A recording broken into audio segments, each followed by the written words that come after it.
Welcome to this webinar on how to reduce stress.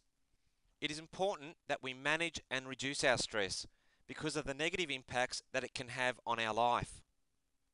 Stress can lead to difficulty in thinking clearly and making rational decisions, unpleasant changes in our character, negative impacts on relationships, deterioration in our health, frequent negative thoughts, and depression if prolonged or intense. There are warning signs that will indicate if you are experiencing stress.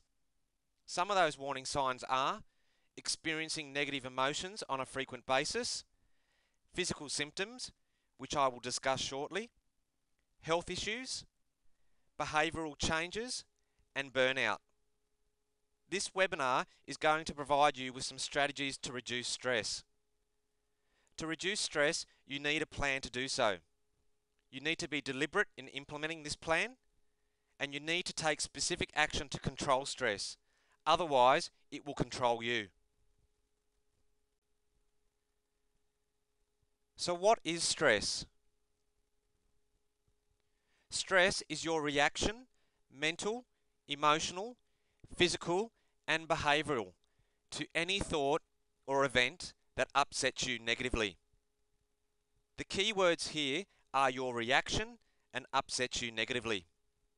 Stress results from negative reactions to events in our lives.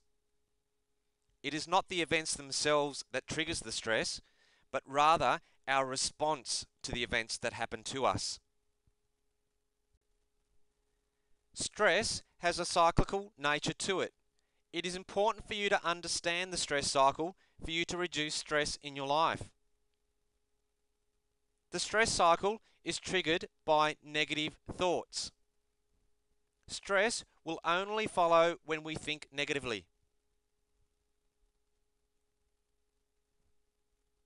From the negative thoughts, we develop negative emotions, such as anger, frustration, worry, anxiety, and so on. The negative thoughts and negative emotions lead to chemical reactions occurring within our body.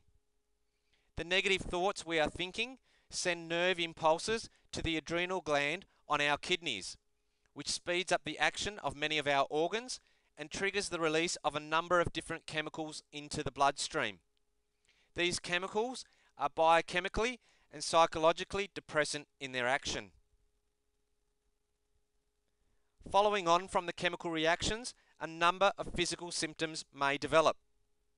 Examples of some of the physical symptoms are headaches, crying, dry throat and mouth, yawning, nausea, vomiting, perspiration, diarrhea, pins and needles, shaking, fainting, stiff neck, sore back, etc.